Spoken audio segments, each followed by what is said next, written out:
नमस्कार दोस्तों, मैं हसनैन रजा आप सभी का उड़ान आईएएस एकेडमी के इस यूट्यूब मंच में स्वागत करता हूं।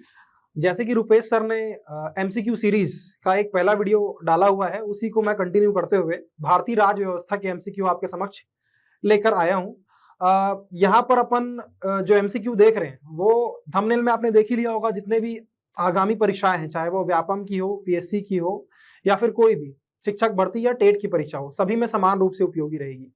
तो वीडियो को चालू करते हैं अपन। और सबसे पहले हमारे यहाँ जो बैचेस चालू होने वाली है उसके बारे में थोड़ी बहुत जानकारी ले लेते हैं, है ना।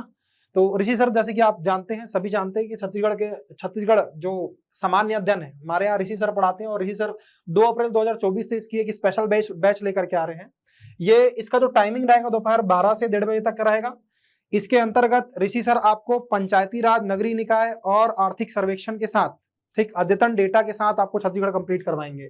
आपको पता है सभी कोई भी एग्जाम हो, सभी एग्जाम में छत्तीसगढ़ का सामान्य अध्ययन कॉमन होता है और ये बहुत जरूरी तैयारी होती है, चाहे वो सीजीपीएससी की हो, व्यापम की हो, चाहे कोई भी व्यापम के एग्जाम की हो, है ना। नेक्स्ट एक गणित के लिए, है ना, गणित के लिए पूर्णता समर्पित एक बैच है हमारे यहाँ। रवि सर लेकर के आ रहे हैं, इसको लेकर के आ चुके हैं। 20 मार्च से ये बैच चालू हो चुकी है और हर दिन 1.5 घंटे की ये क्लास होगी। टोटल 80 दिन की ये क्लास होगी। ऐसे विद्यार्थी जिनको गणित में दिक्कत होती है वो जरूर इसको एक बार डेमो देखें। इसको मैं प्रबलता के साथ सजेस्ट करूंगा और दबाव देकर सजेस्ट करूंगा आपको कि 1999 रुपए की ये बैच है। छत्तीसगढ़ में कोई भी अदर इंस्टीट्यूट में अगर आप जाएंगे तो इतने कम में आपको ये मैथ्स और रीजनिंग की क्लास नहीं मिलेगी।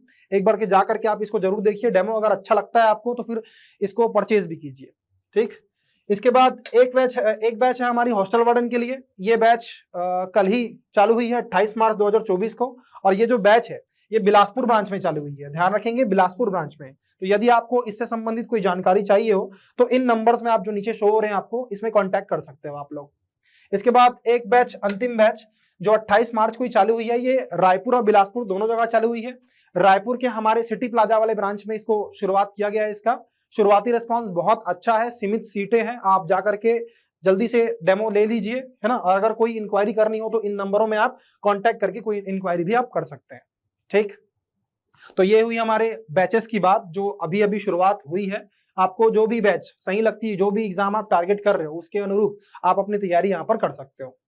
अपन चालू करते हैं अपना क्वेश्चन, संविधान राज्य व्यवस्था के प्रश्न, ठीक, जिसमें अपना पहला प्रश्न रहेगा, ठीक। पहला प्रश्न पढ़ेंगे अपन। मुसलमानों के लिए अतिरिक्त निर्वाचक मंडल प्रारंभ में किसके द्वारा लाया गया था, ठीक। इनडायरेक्टली क्या क्वेश्चन कर रहा है, सांप्रदायिक निर्वाचन की शुरुआत कब हुई थी। ये संवैधानिक विकास का पहला क्वेश्चन है आपका, ठीक। यहां पर मैं इसका आंसर पहले देख लेते हैं। तो इसका आंसर तो ये मार्ले मिंटो सुधार होगा, ठीक। मार्ले मिंटो रिफॉर्म, आपको पता ही होगा मार्ले मिंटो रिफॉर्म, जिसको भारत परिषद अधिनियम के नाम से भी जानते हैं। मैं यहाँ पर निर्वाचन के संबंध में जितने भी तथ्य है संवैधानिक विकास में, उसको यहीं पर बता देता हूं आपको। निर्वाचन, ठीक। तो यदि आपसे क्वेश्चन करे अप्रत्यक्ष निर्वाचन की शुरुआत कब हुई थी, इनडायरेक्ट इलेक्शन, अप्रत्यक्ष निर्वाचन, ठीक। तो ये हुई थी 1892 के भारत परिषद अधिनियम में, 1892 के भारत परिषद अधिनियम में। इसके बाद सीधे 1909 में ही, इसके बाद 1909 का एक्ट ही आया था, जो कि आप देख ही रहे हो, सांप्रदायिक निर्वाचन की शुरुआत। और सांप्रदायिक निर्वाचन की शुरुआत किसके लिए थी, तो सांप्रदायिक निर्वाचन की शुरुआत की गई थी मुस्लिमों के लिए, ठीक, ऐसा। इसके बाद प्रत्यक्ष निर्वाचन की शुरुआत होती है, प्रत्यक्ष निर्वाचन। तो ये प्रत्यक्ष निर्वाचन की शुरुआत हुई थी जस्ट नेक्स्ट एक्ट में, 1919 का भारत सरकार अधिनियम, जिसको आप मॉन्टेस्क्यू चेम्सफोर्ड सुधार के नाम से भी जानते हैं। यहाँ प्रत्यक्ष निर्वाचन की शुरुआत हुई। इसके बाद ये देखो, ये जो प्रत्यक्ष निर्वाचन था ये सीमित था ना, सीमित, यानी कि कुछ ही लोग थे जिनको मत देने का अधिकार दिया गया था। फॉर एग्जाम्पल राजा की बेटी, है ना, कोई आमीरेदार या फिर कोई बहुत ज्यादा टैक्स देने वाला जमींदार, ये सबको प्रत्यक्ष निर्वाचन मतलब मत देने का अधिकार दिया गया था 1919 में, सीमित तौर पे। यहीं पर यदि आपको पूछा जाए कि महिलाओं को मत देने का अधिकार कब दिया गया, तो वो भी यहीं पर था। मैं आपको बोला यहीं पर, राजा की बेटी तो महिला है, इसलिए तो महिलाओं को पहली बार मत देने का अधिकार भी 1919 में है, प्रत्यक्ष निर्वाचन भी 1919 में है। यदि आपको पूछा जाए कि प्रत्यक्ष निर्वाचन का विस्तार कब किया गया था, ठीक, विस्तारित तौर पे ऐसा, तो इसका विस्तार किया गया था जस्ट नेक्स्ट एक्ट 1935 के भारत सरकार अधिनियम में। ठीक, तो निर्वाचन से संबंधित केवल संवैधानिक विकास के टॉपिक में इतनी ही बातें हैं, है ना। 1892 अप्रत्यक्ष निर्वाचन, 1909 सांप्रदायिक निर्वाचन, प्रत्यक्ष निर्वाचन या महिलाओं के लिए निर्वाचन 1919 में, और प्रत्यक्ष निर्वाचन को विस्तारित किया गया था 1935 में, ऐसा। ठीक, आगे बढ़ते हैं अपन, है ना। ये हुआ अपना पहला क्वेश्चन। दूसरा क्वेश्चन, 1946 का कैबिनेट मिशन 3 मंत्रियों में गठित किया गया था, निम्नलिखित में से कौन इसका सदस्य नहीं था? तो ध्यान रखेंगे क्वेश्चन क्या है, नहीं था, कौन नहीं था इसको पूछा हुआ है। तो आपको पता है कैबिनेट मिशन के बारे में, है ना, जैसे कि लिखा हुआ है 1946 में आया था, 1946 में कैबिनेट मिशन, है ना। और ये जो कैबिनेट मिशन था ये 3 सदस्यीय मिशन था, 3 सदस्य थे इसमें। ठीक, इसमें जो इसका अध्यक्ष था, है ना, इसका अध्यक्ष था पैथिक लॉरेंस, ये भाई साहब दिख रहा है आपको ऑप्शन ए में, यानी ये तो इसका सदस्य था। नेक्स्ट, इसके जो 2 और सदस्य थे उनमें एक अलेक्जेंडर था और एक स्टैफर्ड क्रिप्स था। ठीक, यानी कि ऑप्शन ए बी सी तो नहीं हो सकता, ऑब्वियसली इसका आंसर क्या होगा, लॉर्ड एमरी, ये कैबिनेट मिशन का सदस्य नहीं था। ठीक, समझ में आई मेरी बात, ऐसा। अब कैबिनेट मिशन बहुत ज्यादा महत्वपूर्ण है भाई, इसके बारे में जानना जरूरी है। लेकिन अच्छा, क्यों जानना जरूरी है? क्योंकि कैबिनेट मिशन की सिफारिशों पर ही, है ना, इन्हीं की सिफारिशों पर किसका गठन किया गया था? तो इन्हीं की सिफारिशों पर संविधान सभा का गठन किया गया था भाई, संविधान सभा का। महात्मा गांधी बोले थे कि उस समय, तत्समय, है ना, अंग्रेजों द्वारा प्रस्तुत किया गया सबसे अच्छा प्रस्ताव क्या था? तो वो कैबिनेट मिशन का प्रस्ताव ही था। तो इसको एक्सेप्ट कर लिया गया था और इन्हीं की सिफारिशों के आधार पर देश की संविधान सभा का गठन किया गया था। अब अपन एक काम करते हैं, है ना, थोड़ी बहुत इसके बारे में जानकारी इकट्ठा कर लेते हैं अपन, क्योंकि ये इंपॉर्टेंट है भाई। देखो इसके बारे में थोड़ा बहुत इसकी सिफारिशें देख लेते हैं, क्या क्या सिफारिशें थी। तो ये इसकी पहली सिफारिश थी कि एक संविधान सभा होगी। ठीक, एक संविधान सभा होगी, पहला पॉइंट ये इसका। और इस संविधान सभा में टोटल होंगे 389 सदस्य, 389। और ये जो 389 सदस्य होंगे इनका होगा निर्वाचन।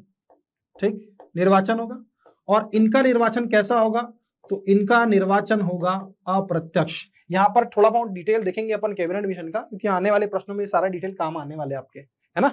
तो अप्रत्यक्ष निर्वाचन होगा, अनुपातिक पद्धति अपनाई जाएगी बोले, है ना। आप लोगों को पता है एक सदस्य का चुनाव 10 लाख की जनसंख्या पर हुआ था, है ना। अप्रत्यक्ष निर्वाचन, अनुपातिक पद्धति, और तीसरा वयस्क मताधिकार, इसको भी अपनाया जाएगा बोला गया था, है ना। यानी कि एडल्ट लोग ही वोट दे पाएंगे। लेकिन एक मात्र सिफारिश थी कैबिनेट मिशन की जिसको अपनाया नहीं गया था, या फिर अपना नहीं सके थे, ऐसा बोल सकते हो आप, है ना, ऐसा। तो एक संविधान सभा होगी 389 जिसमें सदस्य होंगे, निर्वाचन होगा, है ना।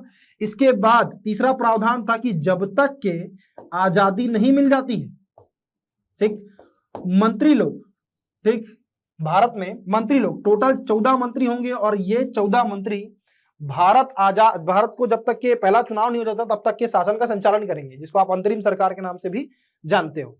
ठीक, ऐसा। तो ये इतनी बातें थोड़ी बहुत हुई, इसको ध्यान में रखेंगे आप, ये थोड़ी बहुत सिफारिशों को, इन्हीं सिफारिशों को आधार बना करके अपने आने वाले प्रश्न भी सॉल्व होंगे। ठीक है, अगला प्रश्न में आते हैं अपन। अखिल भारतीय महासंघ स्थापित करने का प्रावधान शामिल किया गया था, है ना।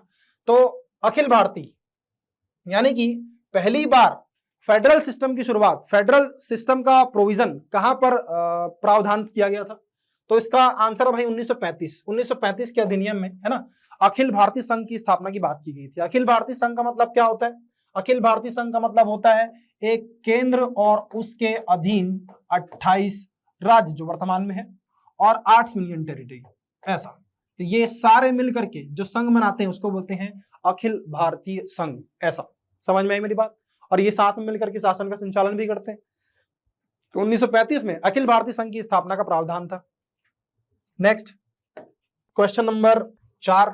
ठीक, क्वेश्चन नंबर 4 में भारतीयों को वर्ष 1947 में सार्वभौम सत्ता सौंपने की योजना निम्न में से किस नाम से जानी जाती है? सार्वभौम सत्ता का मतलब क्या हुआ भाई? सार्वभौम सत्ता का मतलब देश को संप्रभु बनाने के लिए, ठीक, देश को संप्रभुता प्रदान करने के लिए, आजादी देने के लिए जो प्लान लाया गया था, डुरंड योजना तो थी नहीं भाई, आपको पता है डुरंड योजना क्या है, अफगानिस्तान की जो सीमा रेखा है उसका निर्धारण 106 किलोमीटर वाली 1894। मिंटो मार्ले योजना तो ये भी नहीं है, मार्ले मिंटो योजना 1909 में आई थी, है ना। इसके बाद वेवेल योजना भी नहीं है, आपको पता है, ये भी 1947 में नहीं आई थी, वेवेल योजना पहले आ गई थी। इसके बाद माउंटबेटन प्लान, तो माउंटबेटन प्लान आया था भाई 1947 में, 1947 में, है ना। इसी समय सार्वभौम सत्ता के लिए, यानी कि देश को 2 टुकड़ों में बांटना और उसको आजाद कर देना, तो आजादी देने के लिए ये प्लान लाया गया था माउंटबेटन प्लान। इसको 3 जून प्लान के नाम से भी जानते हैं, आपको पता होगा, है ना, माउंटबेटन प्लान को 3 जून प्लान या फिर माउंटबेटन प्लान, ऐसा। ये वो अपना चौथा क्वेश्चन। नेक्स्ट 5th क्वेश्चन, ध्यान रखेंगे भाई, व्यापम में आपसे ऐसे ही बेसिक क्वेश्चन आएंगे, और बेसिक क्वेश्चन अभी चला रहा हूं मैं, है ना। जैसे जैसे अपनी वीडियो सीरीज आगे बढ़ते जाएगी, क्वेश्चन का लेवल थोड़ा बढ़ते जाएगा, है ना। चलो नेक्स्ट, 1922 ईस्वी में निम्नलिखित में से किसके द्वारा उद्गार व्यक्त किया गया कि भारतीय संविधान भारतीयों की इच्छा अनुसार होगा, ठीक। यानी कि बोल रहा है कि ये जो कोटेशन है, भारतीय संविधान भारतीयों की इच्छा अनुसार होगा, ये कौन दिया है, ये कौन बोला है, ठीक। तो इसको बोले हैं महात्मा गांधी, ठीक है, महात्मा गांधी बोले इसको। समझना यहाँ पे कि ये संविधान सभा के बारे में था भाई, कि भारत को जो संविधान सभा दी जाएगी वो संविधान सभा में कोई अंग्रेज ना हो, केवल भारतीय हो, तो वो केवल भारतीय हो, इसीलिए महात्मा गांधी ने 1922 में ये कोटेशन दिया था। अब इस चीज को समझेंगे कि पहली बार संविधान सभा की मांग किसने की थी, तो 1894 में लोकमान्य तिलक ने की थी भाई, आपको पता होगा, तिलक जी ने, है कि नहीं, इनडायरेक्टली थी, अप्रत्यक्ष मांग थी ये, है ना। इसके बाद 1906 में, है ना, आपके दादा भाई नौरोजी, ठीक, ऐसा, ये 1906 में दादा भाई नौरोजी। इसके बाद सीधे सीधे अप्रत्यक्ष मांग महात्मा गांधी जी की, है ना। तो महात्मा गांधी ने 1922 में यही मांग की थी भाई, कि भारतीयों का जो संविधान है वो भारतीयों की इच्छा अनुसार होगा, यानी कि भारतीयों का संविधान भारतीयों द्वारा ही बनाया जाएगा। 1922 में ये अप्रत्यक्ष मांग थी भाई संविधान सभा की, जहां पर महात्मा गांधी तीसरे नंबर के व्यक्ति हो गए।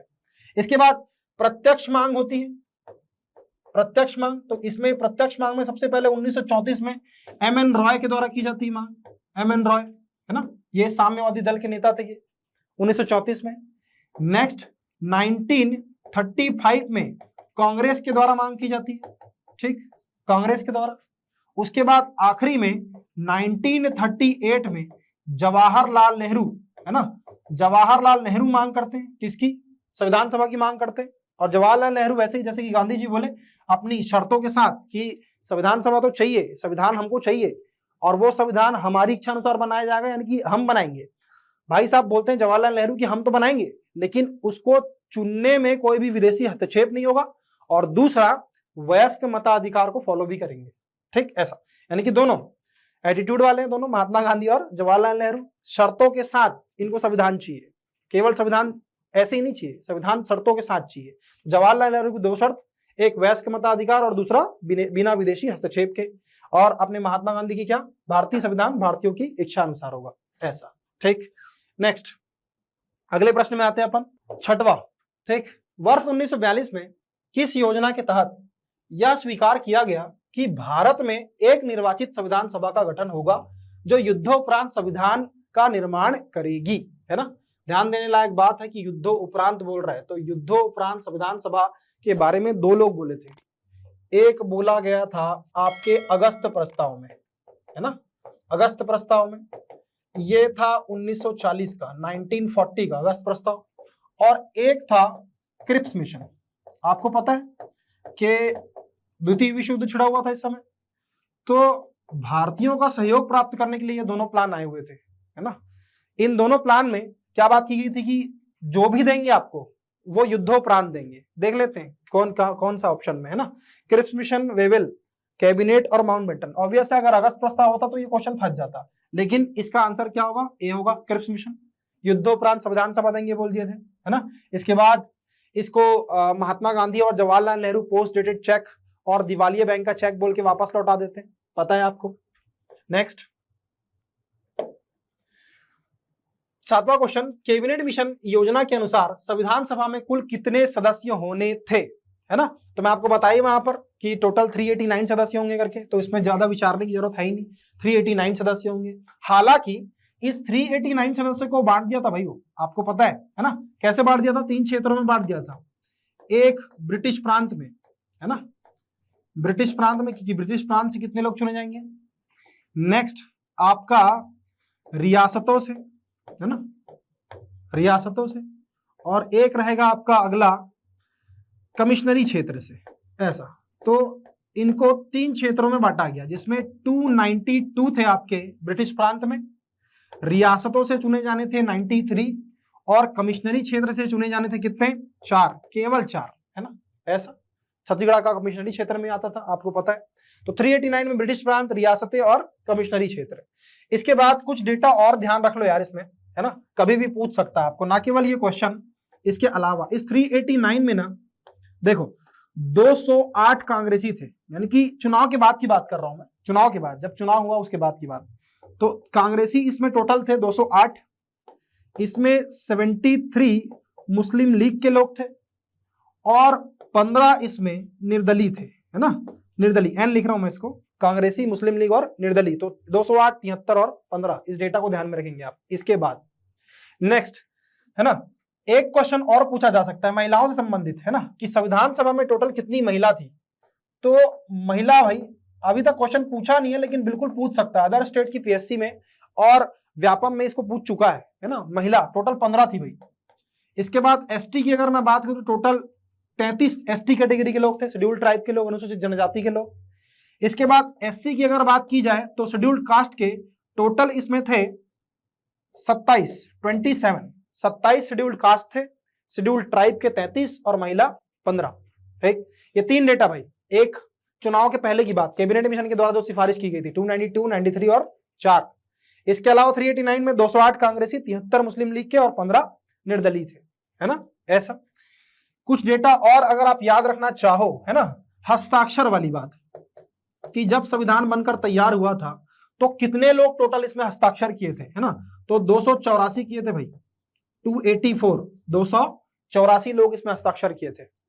तो ये इतना डेटा आप लोग को ध्यान में रखना है ना। 292, 93, 4 ये आपके चुनाव से पहले, चुनाव के पश्चात का जो डेटा है वो इस टाइप से रहेगा, है ना। और अंतिम में हस्ताक्षर करने वाले टोटल संविधान सभा में कितने लोग थे, तो 284 लोग थे। एक चीज को समझना भाई यहाँ पर क्रोनोलॉजी, है ना, कि ये जो कैबिनेट मिशन बोल दिया था कि 389 सदस्य होंगे, इनका चुनाव होना था, लेकिन इनका चुनाव मैं बोला कि अप्रत्यक्ष था, यानी कि जनता सीधे वोट नहीं डाल रही थी। जनता कैसे वोट डाल रही थी इनको चुनने के लिए, जनता प्रांतीय विधानसभा के चुनाव में वोट डाल रही थी। तो जनता पहले चुनी विधायक को, है कि नहीं, विधायक को, और फिर इन विधायकों के बीच में से, यानी कि ये प्रांतीय प्रतिनिधियों के बीच में से संविधान सभा के सदस्य चुने गए थे। ठीक, जो कि आपको बता दिया मैं कि संविधान सभा में कितने लोग थे, इसमें थे 389 लोग, ऐसा 389, यानी कि जनता चुनी विधायकों को, विधायक चुने 389 लोगों को, और ये 389 अपने बीच में से मंत्रियों को चुने थे। जैसे कि मैं आपको बताया था वहां पर, है ना, कैबिनेट मिशन में 14 मंत्रियों की सिफारिश थी, तो 14 मंत्री संविधान सभा के सदस्य में से थे, ऐसा। चलो आगे बढ़ते हैं अपन। नेक्स्ट, प्रस्तावित मूल संविधान में कुल सदस्यों का विभाजन किस प्रकार होना निश्चित हुआ था। ठीक, जैसे कि अपन देखिए यहाँ पर इसके जस्ट पहले वाले क्वेश्चन में, है ना, 292, 93 और 4, है ना, यही क्वेश्चन है यहाँ पे। तो प्रस्तावित मूल संविधान में कुल सदस्यों का विभाजन किस प्रकार होना था। ब्रिटिश प्रांतों से 292 एकदम सही है, देशी रियासतों से 93 एकदम सही है, मुख्य कमिश्नरी क्षेत्रों से 4 प्रतिनिधि एकदम सही है, यानी कि इसका आंसर क्या हो जाएगा, ऑप्शन डी। ठीक, 8वां क्वेश्चन था ये। नेक्स्ट 9वां क्वेश्चन, यहां पर 9वें प्रश्न में संविधान सभा में किस देशी रियासत के प्रतिनिधियों ने भाग नहीं लिया था। बहुत अच्छा क्वेश्चन, अभी तक ये पूछा नहीं है, है ना। जूनागढ़, कश्मीर, हैदराबाद और मैसूर। आपको पता है कि जूनागढ़, कश्मीर और हैदराबाद ये तीनों दिक्कत दे रहे थे, है ना, संविधान निर्माण में भाग नहीं ले रहे थे लोग, लेकिन थोड़ी बहुत संविधान निर्माण में भागीदारी इनकी थी, जूनागढ़ और कश्मीर की।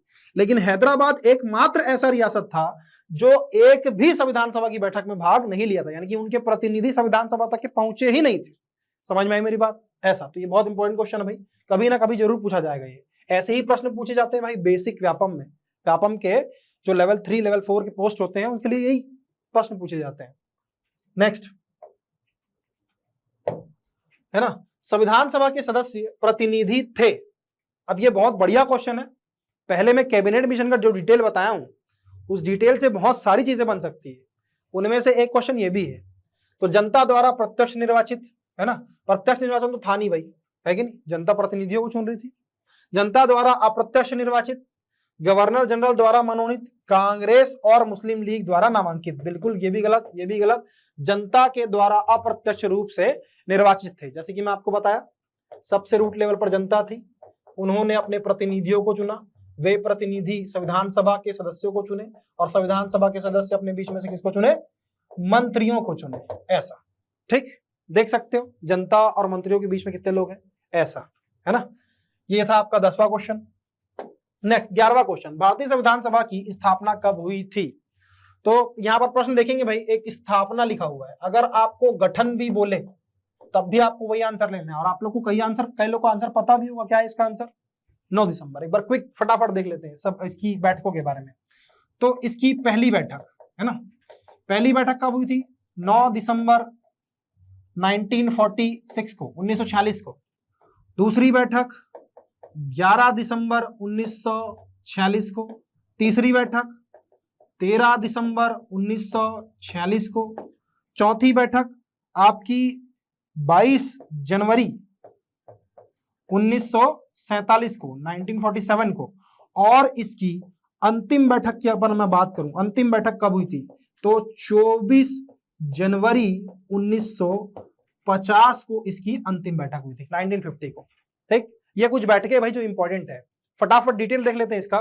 तो संविधान सभा का गठन बोले, स्थापना बोले 9 दिसंबर 1946, है ना। यहाँ पर अस्थायी अध्यक्ष चुना गया था सचिदानंद सिन्हा, जो कि स्थायी अध्यक्ष का चुनाव करवाते हैं, जिनको कौन थे? 11 दिसंबर 1946 को बने थे डॉक्टर राजेंद्र प्रसाद। और वहीं पर उपाध्यक्ष भी बनाया गया था, 2 उपाध्यक्ष, एक का नाम था हरीश चंद्र मुखर्जी और दूसरे का नाम टीटी कृष्णामाचारी। ऐसा 11 दिसंबर 1946 की बात। नेक्स्ट 13 दिसंबर 1946 को अब काम करना प्रारंभ करते हैं इन लोग, और इसी दिन जवाहरलाल नेहरू उद्देशिका प्रस्ताव के रूप में, है ना, एक प्रस्ताव प्रस्तुत करते हैं, जिसको 22 जनवरी 1947 को पारित किया जाता है और जिसको आप वर्तमान में किस नाम से जानते हैं?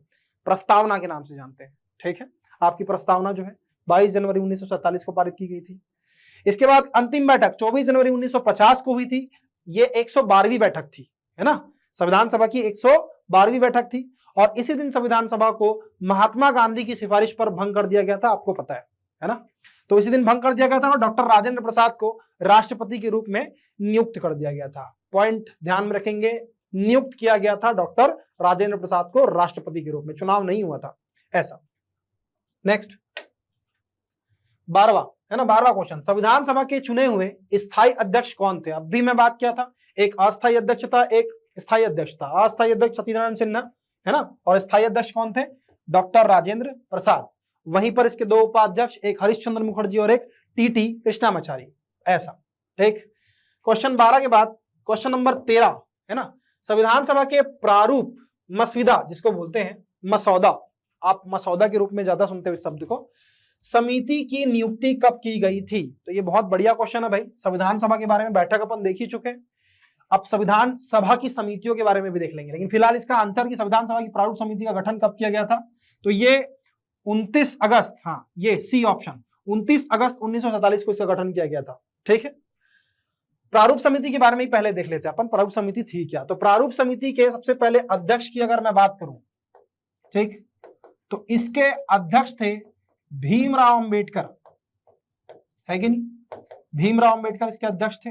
और टोटल इसमें मैं सदस्य की बात करूं तो इसमें टोटल भीमराव अंबेडकर जी को मिला करके 7 सदस्य थे, है ना। अगर याद करना चाहो तो ट्रिक के रूप में MMK, है ना, ये 3 लोग हो जाएंगे, और AA, MMS करो इसको यार, ये ट्रिक अच्छी बनेगी फिर, MMS करो इसको MMS और AAK, ऐसा।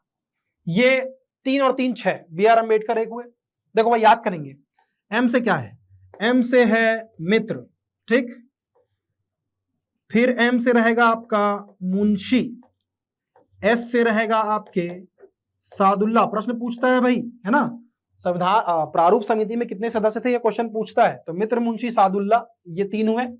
AAK, A फॉर आयंगकर, ठीक, ऐसा, आयंगकर, फिर ए से अय्यर, ठीक, अय्यर, अरे इतने में काम बन जाएगा एकदम, 100% ट्रिक लग जाएगा। अयंकर, अय्यर और के फॉर खेतान, ऐसा, ठीक है, के फॉर खेतान, ऐसा। तो ये टोटल इसके 7 सदस्य हुए। इसका गठन 29 अगस्त 1947 को हुआ था। प्रारूप समिति इसका नाम है। प्रारूप नाम क्यों है? प्रारूप नाम इसलिए है, पूरे संविधान को बनाने के बाद उसको व्यवस्थित करना, तो व्यवस्थित करने की जो जिम्मेदारी थी वो इन्हीं की थी। यानी कि मौलिक अधिकार कहाँ पे होंगे, डीपीएसपी को कहाँ रखा जाए, केंद्र राज्य संबंध को कहाँ पे रखा जाए, है ना, इनको, इनकी व्यवस्था बनाना। तो सबसे चैलेंजिंग काम, क्योंकि देश का संविधान बहुत बड़ा था, तो सबसे बड़ा चैलेंज का काम प्रारूप समिति के समक्ष था, ठीक। तो प्रारूप समिति के बारे में ये हुआ थोड़ा बहुत डिटेल। हालांकि बाद में ये जो के.एम. मित्र थे, इनकी मृत्यु हो जाती है और इनकी जगह पे बाद में माधवन इनकी जगह ले लेते हैं ना, माधवन। तो ऑप्शन में माधवन होगा, तब भी वो सही है, माधवन भी इसके सदस्य थे। और खेतान जी ये इस्तीफा दे देते हैं भाई, इनकी जगह बाद में कृष्णामाचारी को, है ना, कृष्णामाचारी को सदस्य बनाया जाता है इसका। इस क्लास में अपन पढ़ते भी हैं इसके बारे में और भी ज्यादा डिटेल, है ना। तो आगे बढ़ते हैं अपन, और अगर डिटेल में जाएंगे तो फिर बहुत ज्यादा डिटेल है, बहुत सारी बातें हैं उसमें, है ना। चलो नेक्स्ट, 14वां, निम्न में से कौन भारतीय संविधान की प्रारूपण समिति के सदस्य नहीं थे? फिर से प्रारूपण बोल दिया तो घबरा मत जाना ना, वही बात है, प्रारूप समिति, मसौदा समिति। अपन अभी देखे ही है, ट्रिक देखे थे अपन, कौन सी ट्रिक थी अपनी, MMSAA और अपने BR अम्बेडकर तो थे। चलो ऑप्शन काटते हैं। गोपालाचारी आयंगर देखे थे अपन, आयंगर, ये तो नहीं होगा। अलादी कृष्णा स्वामी, है ना, अपन देखे थे वहां पे, मैं बताया था कि खेतान की तबीयत हो गई थी खराब, यानी कि खेतान जी इस्तीफा दे दिए थे और उनकी जगह कौन आ गए थे, कृष्णा स्वामी, है ना, तो ये भी नहीं होगा ऑप्शन में। इसके बाद BR अम्बेडकर तो इसके अध्यक्ष थे, ऑब्वियसली कौन होंगे, डॉक्टर राजेंद्र प्रसाद। सही आंसर पता होना बहुत अच्छी बात है, लेकिन चारों ऑप्शन के बारे में जानकारी होना ये और भी अच्छी बात है, इसको ध्यान में रखेंगे भाई। चारों ऑप्शन की जानकारी अगर किसी को होती है तो फिर उसको कोई नहीं काट सकता, यानी कि उसके पास आपसे ज्यादा नॉलेज है, ऐसे। चलो तो क्वेश्चन नंबर 14 के बाद क्वेश्चन 15, और आपकी अप्रोच ऐसी होनी चाहिए भाई हमेशा। ये जो एलिमिनेशन वाला मेथड होता है ये हमेशा काम आता है, ये हमेशा आपको फायदा ही देगा। तो संविधान निर्मात्री सभा में, 15वां क्वेश्चन, संविधान निर्मात्री सभा में झंडा समिति के अध्यक्ष कौन थे? झंडा समिति के अध्यक्ष। अब ये क्वेश्चन थोड़ा सा बहुत बढ़िया है भाई, है ना, अलग अलग स्टेट की पीएससी में अलग अलग आंसर लिए गए इसमें। एक स्टेट की पीएससी में झंडा समिति के अध्यक्ष को JB कृपलानी लिया है आंसर, लेकिन वो कब लिया था, जब ऑप्शन में राजेंद्र प्रसाद नहीं था। अच्छा देखो देखो आ गया, ये टकरा गया यहीं पर, है ना। तो झंडा समिति के अध्यक्ष जब भी आपको बोलेगा ना, तो आंसर में यदि आपको डॉक्टर राजेंद्र प्रसाद हो तो इसको आंसर ले लेना भाई, है ना। लेकिन ऑप्शन में यदि ये नहीं है तो फिर इसका आंसर होगा JB कृपलानी, ठीक, JB कृपलानी इसका आंसर होगा। अलग अलग स्टेट में पूछा जा चुका है और ऐसा ही इसका आंसर लिया है, इसलिए इसको मैं आपके समक्ष बता भी रहा हूं, है ना। नेक्स्ट क्वेश्चन, 16वां क्वेश्चन, संविधान सभा द्वारा अंतिम रूप से पारित संविधान में कुल कितने अनुच्छेद और अनुसूचियां थी? ठीक, आप लोगों को पता है कितने अनुच्छेद थे भाई, तो टोटल 395 आर्टिकल्स थे, है ना, 22 भाग थे और 8 अनुसूचियां थी। लेकिन वहीं पर इसको मैं वर्तमान की बात करूंगा तो गणना के आधार पर 465 अनुच्छेद है, ऑन काउंटिंग टोटल 25 भाग है और अनुसूचियों की संख्या बढ़कर कितनी हो गई है, 12 हो गई है ना, ऐसा। और आपको पता है कि संविधान में यदि किसी भी तरीके का परिवर्तन करना है तो फिर संशोधन लगता है भाई। तो टोटल अभी तक के संविधान में टिल डेट 2024 तक के 106 संविधान संशोधन हो चुके हैं भाई, है कि नहीं, CA कॉन्स्टिट्यूशनल अमेंडमेंट लिख रहा हूं मैं, 106 संविधान संशोधन हो चुके हैं और आपका संविधान बढ़ करके इतना हो चुका है, ऐसे पहुंच चुका है वो। कोई दिक्कत यहां तक के, बढ़ते अपन आगे, है ना। क्वेश्चन 16 के बाद क्वेश्चन 17, संविधान को 26 जनवरी के दिन लागू करने का निर्णय इसलिए किया गया था क्योंकि, अब क्योंकि बोल करके ये छोड़ दिया भाई, है ना, यानी कारण पूछ रहा है कि जब संविधान 26 नवंबर 1949 को बनकर तैयार हो गया था, आपको पता है ना, इस दिन अपन संविधान दिवस भी मनाते हैं, इसी दिन संविधान बनकर तैयार हो गया था, इसको लागू क्यों नहीं कर दिए भाई, तत्काल प्रभाव से, जरूरत तो बहुत ज्यादा थी। तो इसको लागू नहीं करने के पीछे रीजन है इतिहास में कि 1929 में लाहौर अधिवेशन होता है और लाहौर अधिवेशन में जवाहरलाल नेहरू घोषणा करते हैं अपने लक्ष्य को बदलते हुए, अपना लक्ष्य पहले स्वराज था, लक्ष्य बदलता है और पूर्ण स्वराज का लक्ष्य होता है, और बोलते हैं कि अगले साल यानी कि 1930 में, है ना, ये जो अधिवेशन था ये 26 जनवरी को हुआ था, लाहौर अधिवेशन। तो ये 26 जनवरी, ये 26 जनवरी को याद रखने के लिए, क्योंकि आपको पता है 1930 में आजाद तो हो नहीं पाया था भारत, है ना, तो इसको यादगार के तौर पर याद रखने के लिए अपन आजादी तो नहीं ले पाए 26 जनवरी को, लेकिन गणतंत्र अपना भारत कब हुआ था, तो इसके इतिहास के कारण 26 जनवरी को ही अपन क्या मनाए थे, गणतंत्र दिवस मनाए थे। ऐसा देख लेते हैं क्या है यहाँ पर। संविधान को 26 जनवरी के दिन लागू करने का निर्णय इसलिए लिया गया था क्योंकि कांग्रेस ने इस तिथि को 1930 में स्वतंत्रता दिवस के रूप में मनाया था। ऑब्वियस है, हालांकि आजाद नहीं हुए थे, लेकिन फिर भी एक संकल्प था हमारा कि अगले साल आजाद हो जाएंगे, इसीलिए इसका आंसर क्या हो जाएगा 1930। बाकी को पढ़ने की फिर आवश्यकता है भी नहीं, है ना, हिस्ट्री अपन पर्याप्त देख चुके हैं इसके। क्वेश्चन 17 के बाद नेक्स्ट क्वेश्चन नंबर 18, भारतीय संविधान सभा में महिला सदस्यों की कुल संख्या कितनी थी? आ गया ये फिर से, मैं आपको बताया था कि टोटल एसटीज कितने थे, 33 थे। टोटल एससीज की बात करें तो ये 27 थे। और यदि मैं बात करूं, एक सेकेंड, है ना, अपन देखे हुए थे, ठीक, यहां पर देखे हुए थे अपन कि टोटल 15 महिला थी, 33 एसटी थे और 27 एससी थे, ऐसा। इसलिए मैं पहले ही बता दिया था आप लोगों को, क्योंकि ये क्वेश्चन सामने आगे आने वाला था। तो टोटल एससी 27 थे और 15 महिला। ध्यान रखेंगे भाई, दो डेटा कॉमन है, एक 15 निर्दलीय वाला, निर्दलीय सदस्यों की संख्या 15 थी, और वहीं पर 15 महिला भी थी, 15 महिला भी थी संविधान सभा में, ऐसा। इसको याद रखेंगे आप। ये हुआ क्वेश्चन नंबर 18।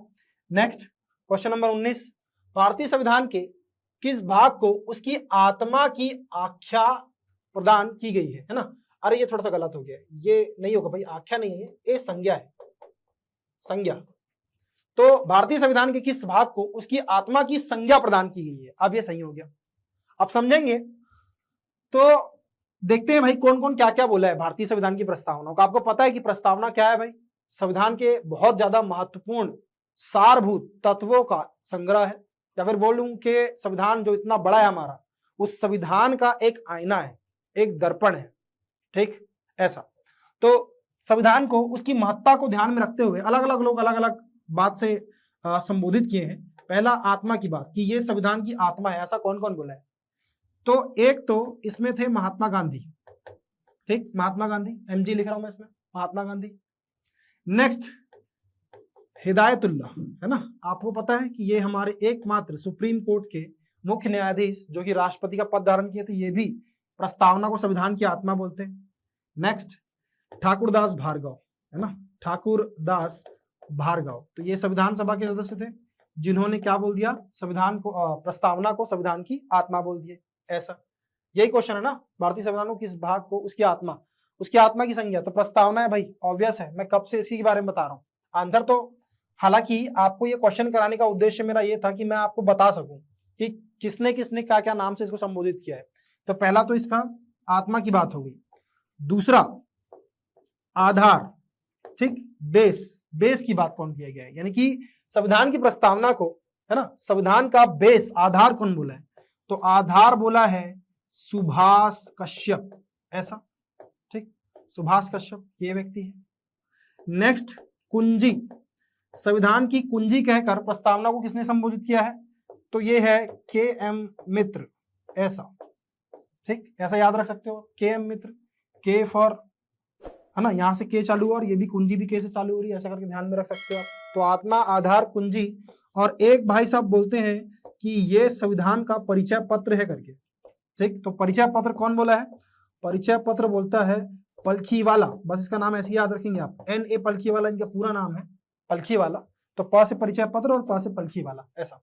तो संविधान की प्रस्तावना को ये 4 बात बोल करके संबोधित किया गया है। किस तरीके से भी आपके पास प्रश्न आ सकते हैं, हालांकि ये उल्टा हो गया, किसी भी तरीके से पूछ सकता है आपसे, है ना, आत्मा की संज्ञा किसे दी गई है, या फिर प्रस्तावना को क्या कहकर संबोधित किया गया है, या प्रस्तावना को क्या कहकर संबोधित नहीं किया गया है, कैसे भी पूछ सकता है, ठीक। नेक्स्ट क्वेश्चन में आते हैं अपन 19वां के बाद 20वां क्वेश्चन, है ना। तो धर्मनिरपेक्षता का अर्थ है, आपको पता है कि संविधान की प्रस्तावना में संविधान को धर्मनिरपेक्ष, है ना, राष्ट्र घोषित किया गया है। इसका अर्थ देखते हैं। राज्य सरकार सभी धर्म के खिलाफ है, बिल्कुल नहीं, ऐसा तो बिल्कुल नहीं हो सकता। राज्य सरकार द्वारा एक धर्म को स्वीकार किया जा सकता है, बिल्कुल भी नहीं, एक धर्म को स्वीकार नहीं कर सकती सरकार। राज्य सरकार द्वारा किसी धर्म को स्वीकार नहीं करना, और ऑप्शन डी है इनमें से कोई नहीं। तो इसका आंसर क्या होगा भाई, राज्य सरकार द्वारा किसी भी धर्म को स्वीकार नहीं करना। ठीक, स्वीकार नहीं करने का तात्पर्य यह नहीं हुआ कि उसका विरोध करेगी वो, है ना, विरोध नहीं करेगी, सर्वधर्म समभाव की नीति अपनाएगी, सभी धर्म को समान तवज्जो देगी। ठीक, या फिर ये भी बोल सकते हैं कि कोई भी धर्म को अपनाएगी नहीं, यानी कि कोई भी सरकार ये घोषित नहीं कर सकती कि फलाना हमारा धर्म है, हमारे सरकार का धर्म फलाना धर्म है बोल के, वॉट एवर, जो भी, हिंदू मुस्लिम सिख ईसाई कुछ भी, ऐसा घोषित नहीं कर सकती है, क्योंकि हमारा देश कैसा है, धर्मनिरपेक्ष है। नेक्स्ट, है ना, ये आपका 21वां क्वेश्चन 21। निम्नलिखित में से वे दो शब्द कौन से हैं जिनका समावेश 42वें संविधान संशोधन द्वारा, है ना, उद्देशिका में किया गया था। उद्देशिका मतलब आपको पता है ना, क्या होता है उद्देशिका मतलब? उद्देशिका मतलब होता है आपका प्रस्तावना। तो 42वें संविधान संशोधन से 3 शब्द जोड़े गए थे भाई, और कब हुआ था 42वां संशोधन? तो 42वां संशोधन हुआ था आपका 1976 में, 1976 में। 3 शब्द कौन कौन से थे? पहला शब्द था समाजवादी, ठीक, समाजवादी। दूसरा शब्द था धर्मनिरपेक्ष, ऐसा, धर्मनिरपेक्ष। और तीसरा शब्द था अखंडता, ऐसा, ये। तो ये 3 शब्द जोड़े गए थे 42वें संविधान संशोधन से। देख लेते हैं ऑप्शन में।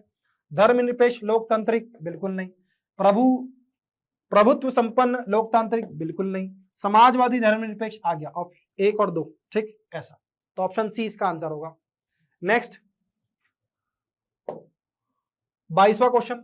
भारतीय संविधान की प्रस्तावना में जिन आदर्शों एवं उद्देश्यों की रूपरेखा दी गई है उनकी आगे व्याख्या की गई है। मूल अधिकारों के अध्याय में राज्यों के, अच्छा क्या बोल रहा है इसको समझ लेते हैं पहले, क्वेश्चन क्या है ये।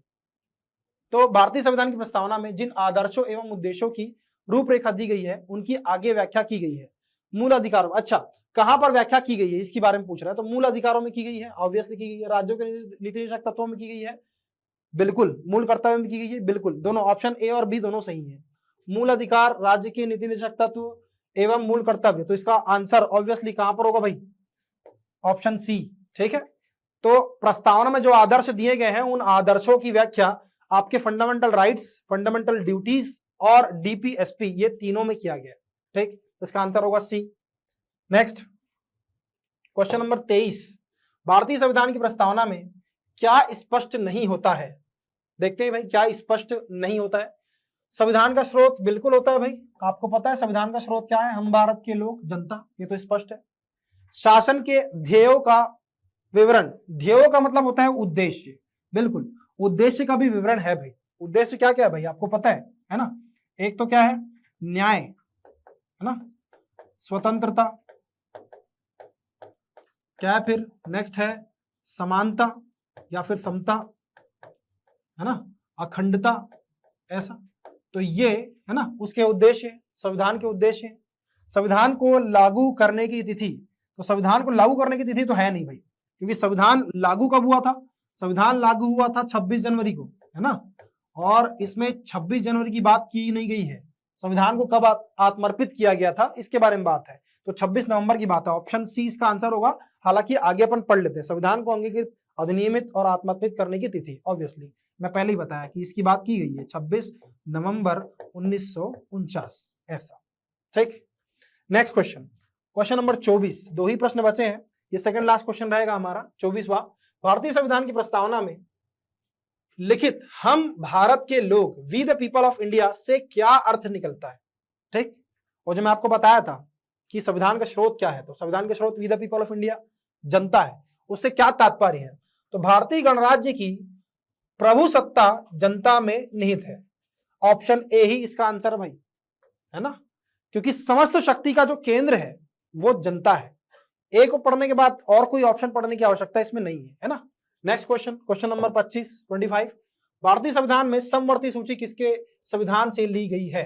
अब तो ये क्वेश्चन थोड़ा सा ट्रेंड से हटके भाई, और अगला जो अपना टॉपिक रहेगा उसमें मैं जोड़ूंगा इसको, संवैधानिक स्रोत, संवैधानिक स्रोत वाला टॉपिक के ऊपर क्वेश्चन डिस्कस करेंगे अपन।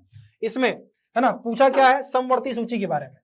देखो भाई समझना क्वेश्चन को, आपको यदि पूछे कि सूची विभाजन का कॉन्सेप्ट कहां से लिया अपन, है ना, सूचियों का प्रावधान जो अनुसूची नंबर 7 है उसका प्रावधान कहां से, तो उसका प्रावधान तो यूएसए से है, लेकिन समवर्ती सूची अगर बोल रहा है तो समवर्ती सूची अपन कहां से लिए हैं, ऑस्ट्रेलिया से लिए हैं। समझ में आई मेरी बात? सूचियों का प्रावधान अमेरिका से, लेकिन उसमें समवर्ती सूची बोल दिया तो इसका प्रावधान कहां से है, ऑस्ट्रेलिया से। ठीक, ऐसा। तो ये थे अपने 25 क्वेश्चन, और 25 क्वेश्चन को मैं ये सोच करके सेट किया हूं कि आने वाले व्यापम के एग्जाम में, खासकर व्यापम, शिक्षक भर्ती, टेट, है ना, और हॉस्टल वार्डन, आरआई, ये सब के एग्जाम में अभी क्वेश्चन का स्तर एकदम सामान्य था। धीरे धीरे करके मैं क्वेश्चन के स्तर को बढ़ाऊंगा। जब अपन भाग 5, 6, 7, 8 आगे डिस्कस करेंगे, 8, 9, 11, 12, 13, है ना, 15, 16, 18, 20, तो वहां पर क्वेश्चन के लेवल और बढ़ेंगे। और ऐसे करके अपन एमसीक्यू सीरीज को लगातार चलाते रहेंगे और पूरे संविधान के एमसीक्यू क्वेश्चन को देख के, है ना, देखेंगे यहाँ पर। तो आशा करता हूं कि ये जो एमसीक्यू मेरे द्वारा यहाँ पर लाए गए थे आपको पसंद आए होंगे। अगर आप पसंद आए होंगे तो इसको लाइक करेंगे, शेयर करेंगे। धन्यवाद।